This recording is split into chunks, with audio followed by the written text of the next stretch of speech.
बिस्मिल्लाहिर्रहमानिर्रहीम। जनाब मोहतरम आसिफ अली जरदारी साहब, जनाब चेयरमैन पीपल्स पार्टी बिलावल भुट्टो जरदारी साहब, पीडीएम के मोहतरम कायदीन,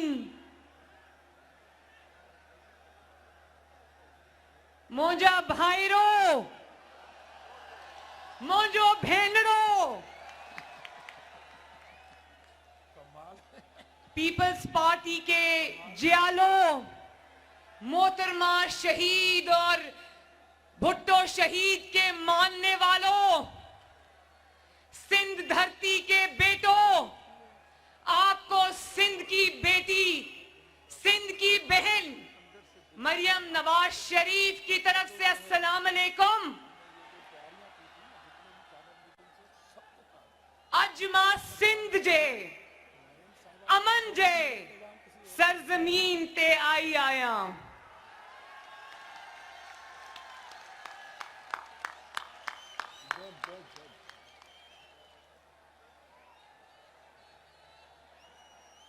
लाड़काना वालों, आज आपकी बहन मरियम नवाज शरीफ आपके लिए मोहम्मद नवाज शरीफ और मोहम्मद शहबाज शरीफ का मोहब्बत भरा सलाम लेकर आई है। जिस मोहब्बत, शफकत और इज्जत से आपने मेरा इस्तकबाल किया है, मैं आपकी बहुत बहुत शुक्रगुजार और एहसानमंद हूं। बहुत बहुत शुक्रिया। और मैं खसूसी तौर पर जनाब आसिफ अली जरदारी साहब का, बिलावल भुट्टो मेरा छोटा भाई उसका, अपनी बहनों आसिफा का, बख्तावर का और अदी फरियाल का बहुत बहुत शुक्रिया अदा करती हूं कि उन्होंने बहुत अपनायत से, अकीदत से, मोहब्बत से मेरा इस्तकबाल किया। कल जब मैं, बहुत लंबा सफर था लाहौर से, उसके बाद यहां सखर में मुस्लिम लीग नून का वर्कर्स कन्वेंशन था, तो मैं बहुत लेट पहुंची।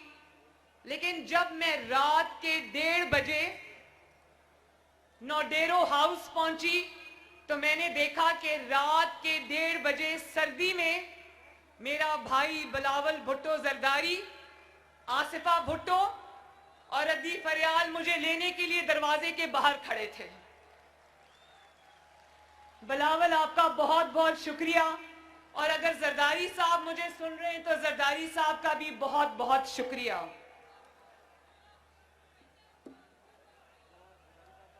और मुझे अपने घर में ठहराने का भी शुक्रिया। मुझे अब एक बात याद आ रही है कि जब बिलावल भुट्टो ने पिछली दफा मुझे कराची में कारसाज के जलसे में बुलाया था, तो सुबह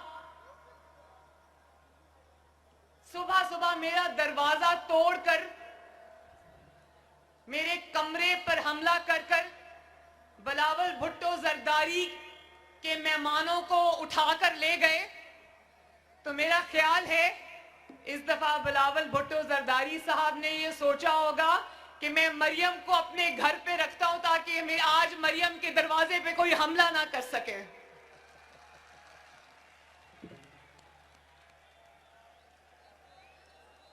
मुझे आज खुशी भी है कि मैं शहीद मोहतरमा बेनजीर भुट्टो के मजार पर हाजिरी देने आई हूं, लेकिन मुझे अफसोस भी है, दुख भी है कि पाकिस्तान की नहीं बल्कि आलमे इस्लाम की पहली खातून वजीर आजम शहीद मोहतरमा बेनजीर भुट्टो को अपनी जिद्दोजहद में जान से हाथ से जान गंवाना पड़ी। दुआ करती हूं अल्लाह ताला से कि अल्लाह ताला भुट्टो साहब के, बेनजीर भुट्टो के दरजात को बुलंद करे और अल्लाह ताला जन्नतुल फिरदौस में उनको आला मकाम अता फरमाए। बोलो आमीन।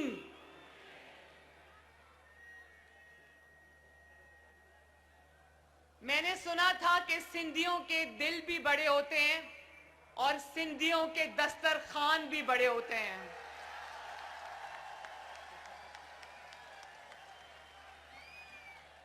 और आज आपने ये बात साबित की कि हाँ, सिंध के दिल भी बड़ा है और सिंधियों के दस्तरखान भी बड़े हैं। शाबाश।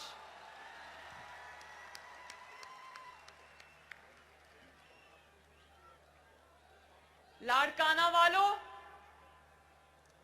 बीबी शहीद की मौत का जख्म सिर्फ आपके दिलों पर नहीं लगा। बीबी शहीद की मौत का दुख सिर्फ पीपल्स पार्टी को नहीं है, शहीद बीबी की मौत का जख्म हमारे दिल पर भी लगा है। आज 13 साल बाद भी न सिर्फ ये कि हम आपके दुख में शरीक हैं, बिलावल भुट्टो के दुख में शरीक हैं, बल्कि बेनजीर की मौत जो है वो पाकिस्तान का कौमी सानेहा है, जिसका दुख आज भी हमारे दिलों में ताजा है। और मैं भुट्टो शहीद और बेनजीर भुट्टो शहीद को खराजे तहसीन पेश करना चाहती हूं एक शेर के जरिए। और वो शेर है जो मुझे कभी अडयाला जेल में जब फेंका तो मुझे वो शेर याद आता था। जिस धड़ से कोई मक्तल में गया वो शान सलामत रहती है। जिस धड़ से जो मक्तल में गया वो शान सलामत रहती है। ये जान तो आनी जानी है, इस जान की कोई बात नहीं। भुट्टो के कातिल और बेनजीर भुट्टो के कातिलों का आज कोई नाम लेवा भी नहीं है, लेकिन उनको चाहने वाले यहां हजारों लाखों की तादाद में आज भी मौजूद हैं और मौजूद रहेंगे इंशाअल्लाह। मुझे आज वो दिन याद आ रहा है जब टीवी पर ये खबर आई, दिल दहला देने वाली खबर आई कि मोहतरमा पर जानलेवा हमला किया गया है। तो मेरे वालिद नवाज शरीफ क्योंकि उस वक्त पिंडी में मौजूद थे, तो वो सीधा सबसे पहले अस्पताल पहुंचे और वो शायद उन चंद पहले लोगों में से थे जिनको डॉक्टर्स ने मोहतरमा के शहीद हो जाने की खबर दी। तो ये खबर सुनकर न सिर्फ उनकी आंखों से आंसू जारी हो गए, जिसको कैमरा ने हमेशा के लिए अपने अंदर कैद कर लिया, बल्कि वो बाहर आए और पीपल्स पार्टी के जियालों को उन्होंने सीने से लगाया और उनके दुख को उनके साथ उसी वक्त बांटा।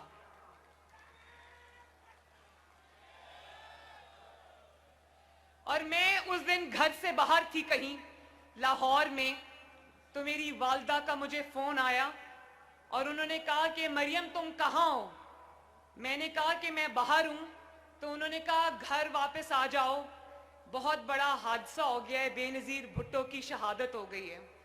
तो मैं जब अपने घर वापस पहुंची तो मेरे दादी के कमरे में मेरी पूरी फैमिली जमा थी और हमारे घर में सोग का सामान था, सोग का समा था और सब इस तरह वहां पर रो रहे थे, मेरी वालदा समेत, कि जैसे हमारे खानदान का कोई फर्द दुनिया से रुखसत हो गया हो।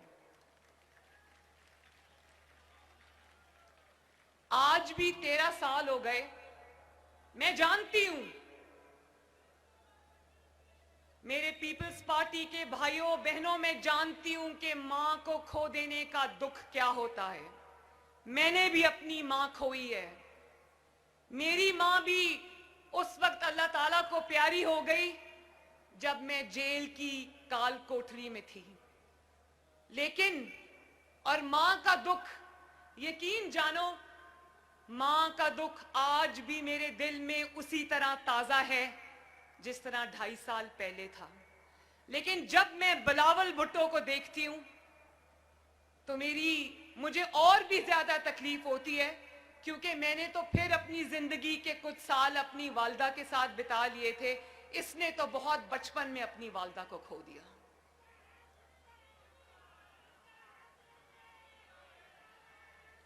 और मैं एक और सियासी निस्बत के अलावा बेनजीर भुट्टो शहीद से मेरी एक और निस्बत है।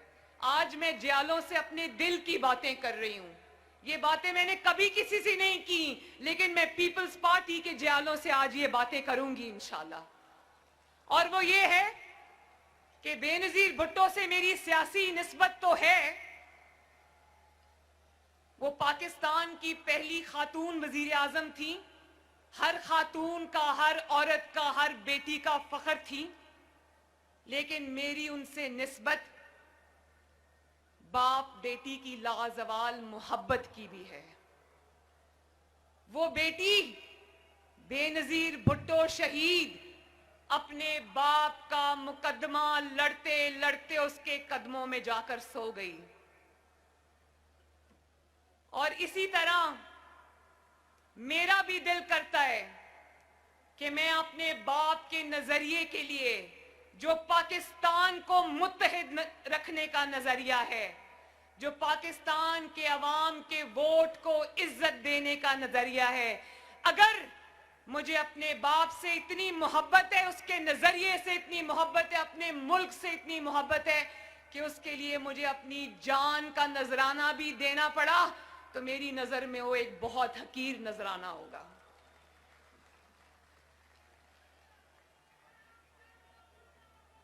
और जिन दिनों मीसाके जमहूरियत बन रहा था तो बेनजीर भुट्टो साहिबा और आसिफ अली जरदारी साहब, उन दिनों हम जद्दा में जिला वतन थे। तो मेरी पहली मुलाकात थी बेनजीर भुट्टो शहीद से। जियालो उस दिन 3 घंटे मोहतरमा मेरे साथ बैठी रही। हमने खाना भी इकट्ठे खाया, चाय भी इकट्ठे पी और बहुत सारी बातें हमने इकट्ठे की। उन्होंने भी मुझसे दिल की बातें की, मैंने भी उनसे दिल की बातें की। और फिर मीसाके जमहूरियत, जिसको अंग्रेजी में चार्टर ऑफ डेमोक्रेसी कहते हैं, वो वजूद में आया।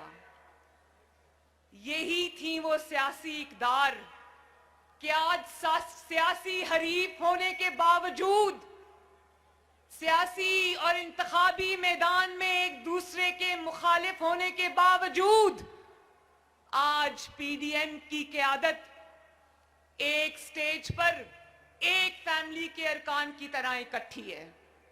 ये है वो सियासी इक़दार जिनकी शुरुआत मोहम्मद नवाज शरीफ और मोहतरमा बेनजीर भुट्टो ने की थी।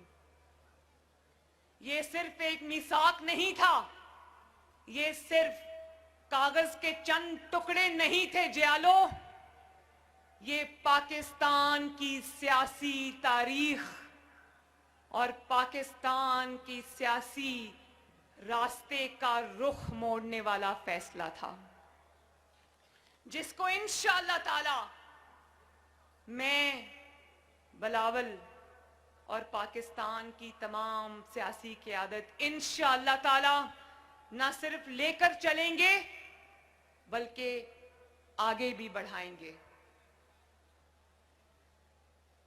सियासतदानों से, सियासी जमातों से माजी में जो गलतियां हुई और उन गलतियों का फायदा जमहूरियत शिकन कुव्वतों ने उठाया, तो उनका अजाला भी फिर वो सियासतदान सब सर जोड़कर बैठे और उन्होंने सोचा कि ये साजिशें अब नहीं चलेंगी। उन्होंने उन्हीं गलतियों का जो हमसे हुई थी, सियासतदानों से हुई थी, सियासतदानों ने खुद उन गलतियों का अजाला भी किया और जो एक दूसरे के खिलाफ साजिशें की जाती रही थी उसको उन्होंने कहा कि अब ये हम नहीं करेंगे। और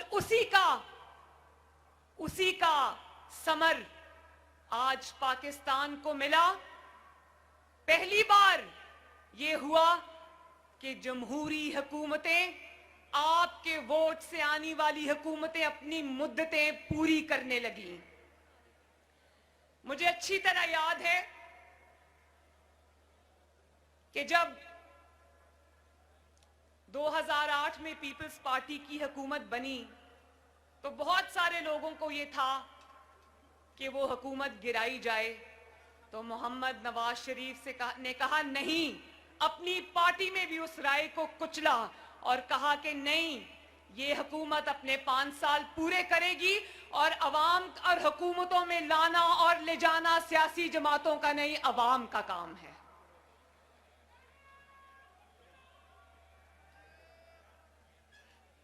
और जब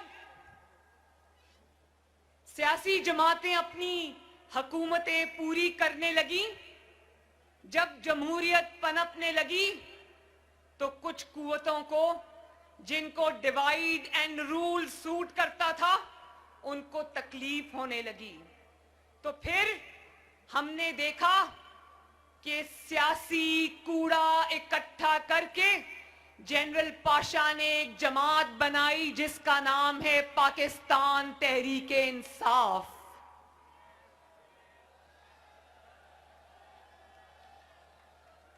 और फिर उस जमात को आपकी मुंतखब हुकूमत के खिलाफ धरनों और साजिशों में इस्तेमाल किया गया।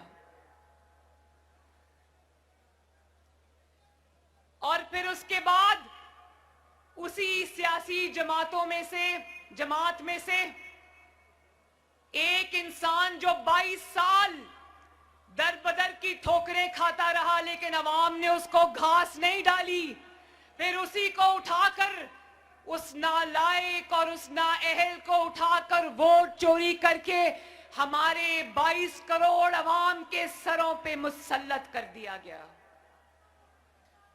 आज पीडीएम ने क्या कहना है इमरान खान को? वो इमरान खान आज खुद चीख कर कह रहा है कि मुझे कुछ भी नहीं आता। वो खुद 2.5 साल के बाद, जबकि वो 3 साल पूरे करने जा रहा है, आज वो बड़ी डिटाई से टीवी पर आकर कहता है कि मुझे काम करना नहीं आता। वो खुद अपने मुंह से ये एतराफ कर रहा है कि मैं नाअहल भी हूं और नालायक भी हूं, और ये भी कह रहा है कि तैयारी के बगैर हुकूमतों में नहीं आना चाहिए। भाई, तुम्हें ये कहना चाहिए कि तैयारी के बगैर हुकूमतों में नहीं लाया जाना चाहिए।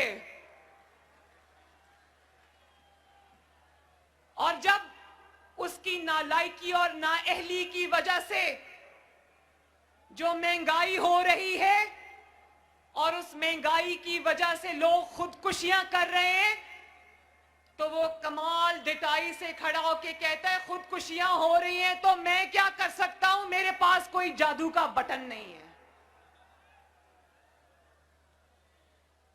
लाड़काना वालों, नौडेरों वालों, ये मुल्क का बिस्तरा नहीं चलेगा। बोलो चलेगा? ये मुल्क का बिस्तरा नहीं चलेगा। कोई मुल्क तोड़े तो भी मासूम, कोई आईन तोड़े तो भी मासूम, कोई सियाचिन गंवा दे तो भी मासूम, कोई कश्मीर का मुकदमा हार बैठे तो भी मासूम, कोई अपना हल्फ तोड़कर सियासत में दखल अंदाजी करे तो भी मासूम, कोई अपने मुखालिफिन को कत्ल करा दे तो भी मासूम, कोई अपने सियासी मुखालिफ को जेल में डालकर उसको मौत के दहाने तक पहुंचा दे तो भी मासूम, कोई अरबों रुपए की करप्शन करे। पिज्जा वाले को जानते हो ना? क्या नाम है पिज्जा वाले का? आवाज नहीं आई, ऊंची बताओ, क्या नाम है पिज्जा वाले का? और जोर से लड़काना वालों, क्या नाम है पिज्जा वाले का?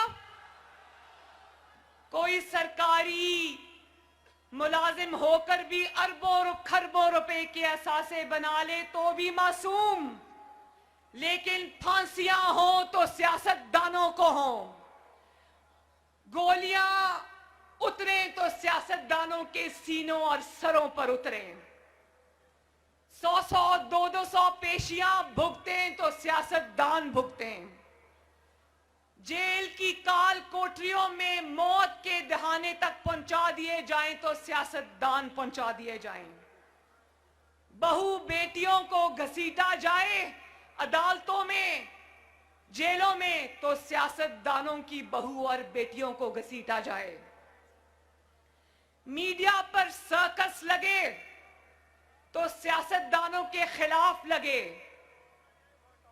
किरदार कुशी हो तो सिर्फ सियासतदानों की हो।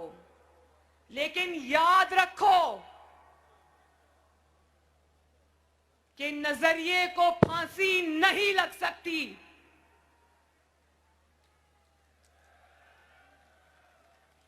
नजरिए को जलावतनी नहीं हो सकती, और ये इन्हीं नजरियात का फैज है कि आज तुम्हारा नाम लेवा भी कोई नहीं है, लेकिन पाकिस्तान के कोने कोने में नवाज शरीफ और बेनजीर भुट्टो के नाम लेवा हैं।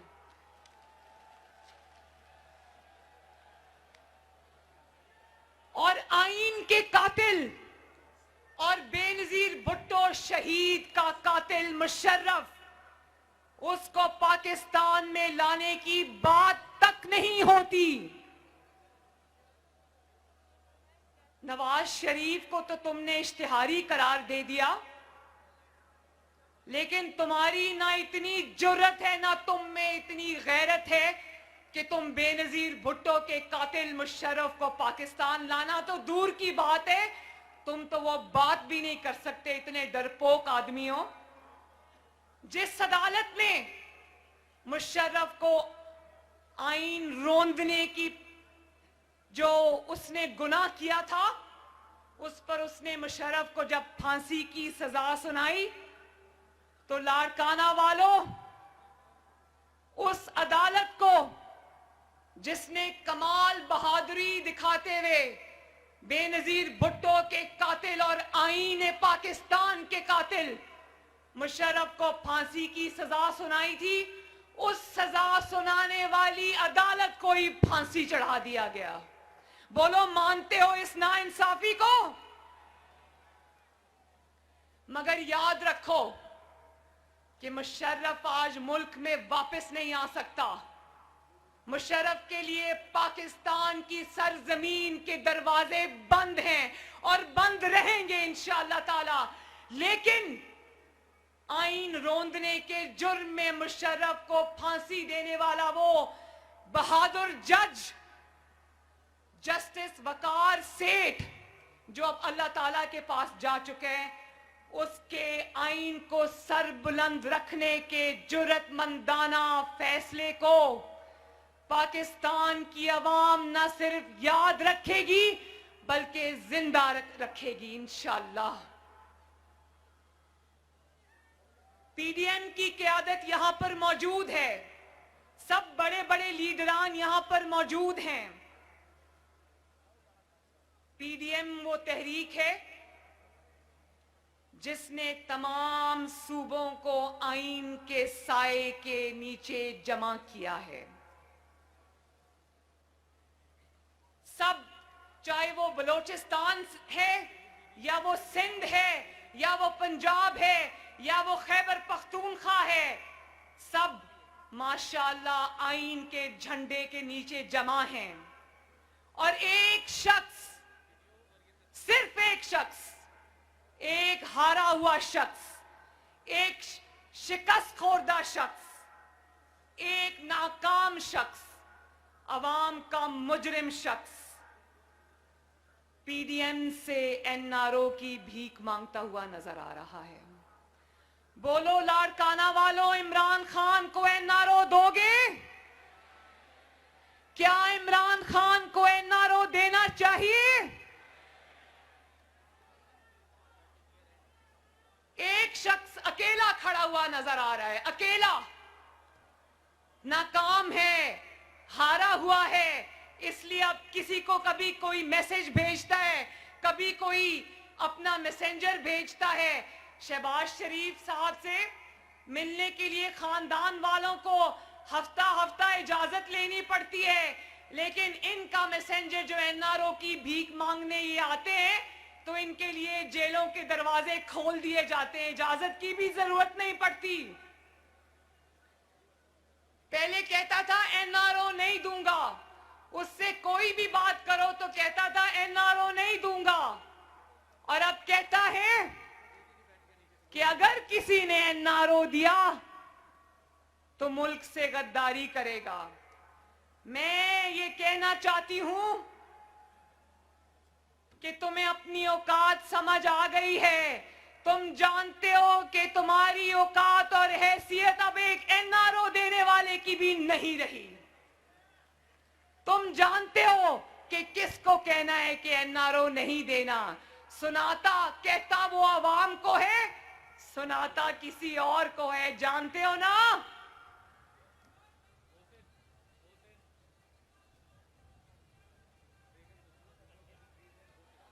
इस महंगाई को घर भेजने के लिए इमरान खान को घर भेजना बहुत जरूरी है, ये सुन लो।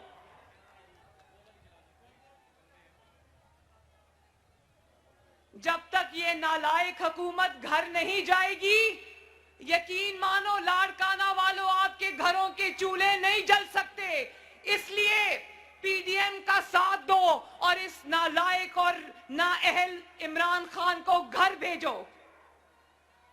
साथ हो ना?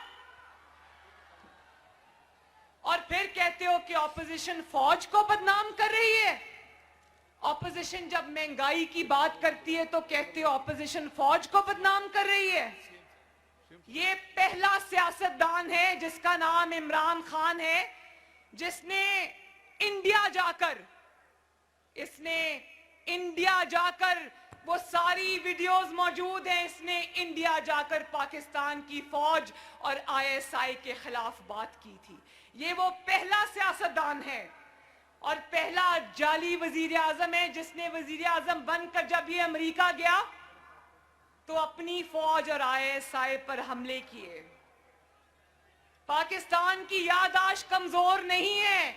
आज तुम ऑपोजिशन को ये मत कहो कि ऑपोजिशन फौज के खिलाफ बात करती है। ऑपोजिशन और पाकिस्तान की आवाम के पास तुम्हारी वो सब वीडियोस मौजूद हैं जिसमें तुमने फौज के ऊपर सीधे सीधे हमले किए हुए हैं।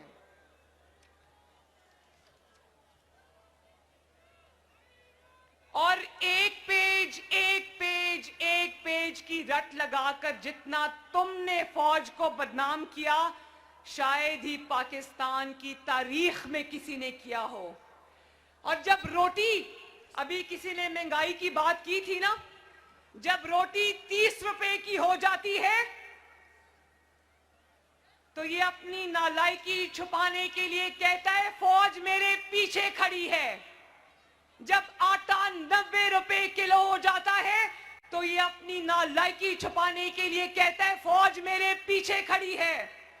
जब चीनी 120 रुपए किलो हो जाती है तो ये अपनी करप्शन छुपाने के लिए कहता है फौज मेरे पीछे खड़ी है। जब एलएनजी पर ये 122 अरब का डाका डालता है, एलएनजी को टाइम पर सस्ती एलएनजी नहीं मंगवाता और आपको जब महंगी एलएनजी मिलती है, आपके घरों में जब गैस की शॉर्टेज होती है और चूल्हे नहीं जलते, और जब अवाम का ये महंगाई से कचूमर निकालता है तो कहता है फौज मेरे पीछे खड़ी है, तुम ज्यादा सियाने बनने की कोशिश ना करो। फौज की पर तनकीद तब होती है जब तुम्हारी नालायकी का बोझ फौज को उठाना पड़ता है। फौज पर तनकीद तब होती है जब तुम अपने सियासी मुखालिफिन को जेल में बंद कराने और उनसे सियासी इंतकाम लेने के लिए, सियासी इंतकाम लेने के लिए तुम फौज को सियासत में घसीटते हो। फौज पर तनकीद तब होती है जब तुम्हारी नाअहली की वजह से कश्मीर मोदी की झोली में जा गिरता है। फौज पर तनकीद तब होती है जब तुम्हारी नालायकी और नाअहली और नाअहल और नालायक हुकूमत की वजह से सियाचिन पे खड़ा फौजी ये सोचता है कि मैं दिन रात इधर अपने वतन अजीज की खातिर खड़ा हूं, लेकिन इस साल मेरी तनख्वाहें नहीं बढ़ी और मेरे घर में चूल्हे की आग ठंडी हो रही है। और फिर कहते हो कि तैयारी के बगैर हुकूमत में नहीं आना चाहिए। किसको सुना रहे हो ये? क्योंकि अवाम तो तुम्हें लेकर नहीं आई, तुम्हें जो लाए हैं उनको पीछे हटना पड़ेगा अब इंशाअल्लाह। दवाई भी महंगी हो गई है ना। ये सुनो, खुदा के वास्ते बेरहम आदमी इमरान खान, ये सुनो कि अवाम किस तरह बिल बला रहे हैं। मुझे पता है कि जो दवाई आज से 3 साल पहले 200 रुपए की थी, अब 500 रुपए की है, 600 रुपए की है। मैं जानती हूं।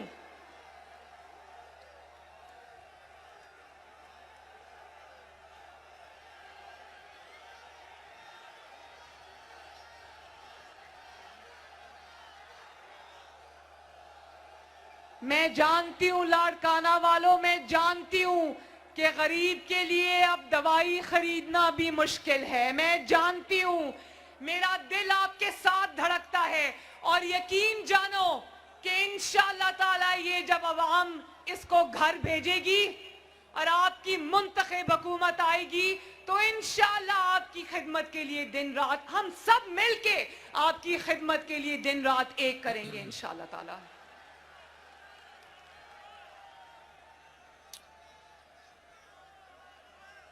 और कहते हैं कि ये फौज को कहते हैं कि मेरी हुकूमत का तख्ता उल्टो।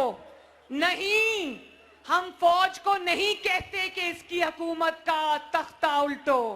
हम सिर्फ सिलेक्टर्स को कहते हैं कि इससे पीछे हट जाओ, और जब तुम इससे पीछे हट जाओगे तो फिर पाकिस्तान की आवाम जाने, हम जाने और इमरान खान जाने। क्या अवाम का रोजगार छिनता रहे इसलिए कि तुम्हारी ताबेदारी चलती रहे? बोलो मंजूर है? क्या तरक्की रुकी रहे इसलिए कि तुम्हारी ताबेदारी चलती रहे? बोलो मंजूर है? क्या दवाइयां महंगी होती रहे इसलिए कि तुम्हारी ताबेदारी चलती रहे? बोलो लाड़काना वालों, मंजूर है?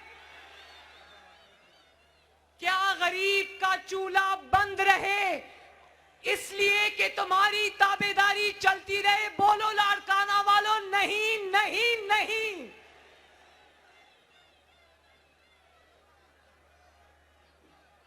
आटा, बिजली, गैस लूट मार तुम करो इसलिए कि तुम्हारी ताबेदारी चलती रहे?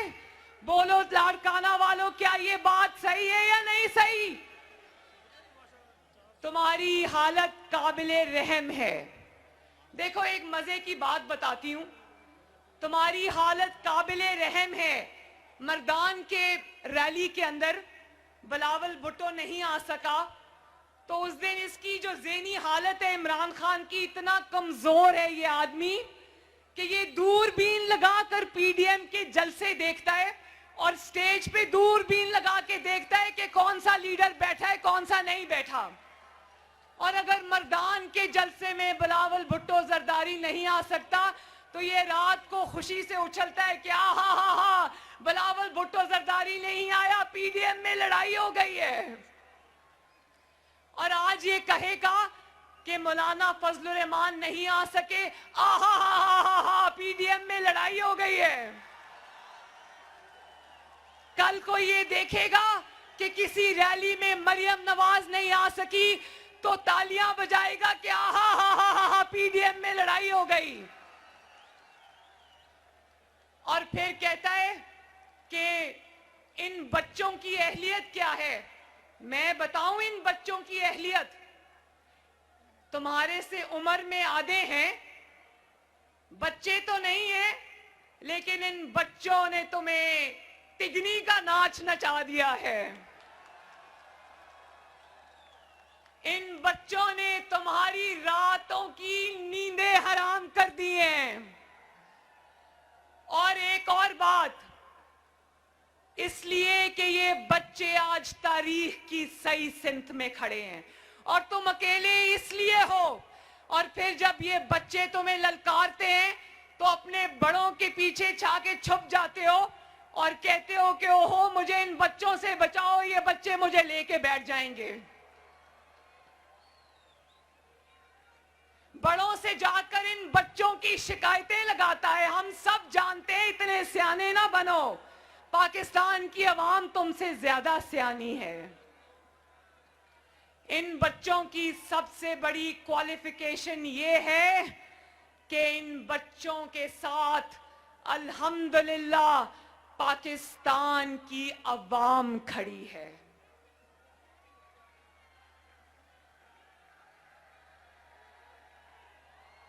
तो आखिर में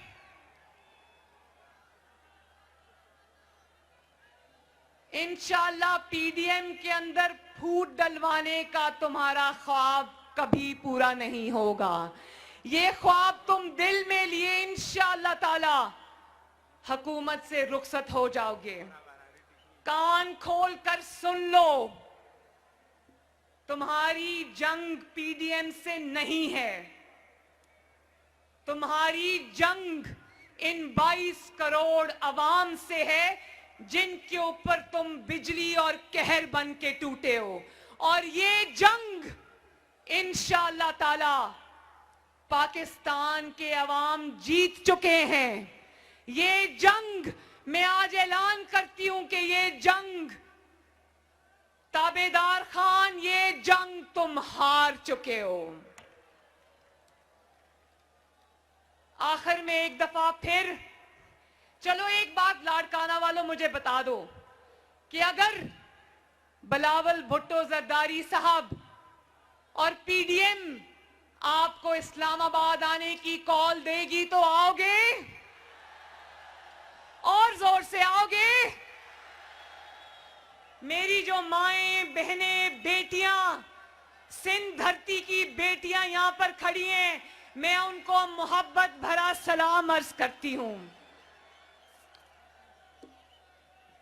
मैं एक दफा फिर पाकिस्तान पीपल्स पार्टी का, लाड़काना के अवाम का और सिंध की धरती के गयूर लोगों का तहे दिल से शुक्रिया अदा करती हूं। सिंध धरती जिंदाबाद, पीडीएम जिंदाबाद, लाड़काना के अवाम जिंदाबाद, जमहूरियत के मतवाले जिंदाबाद, पाकिस्तान पाइंदाबाद। बहुत बहुत शुक्रिया।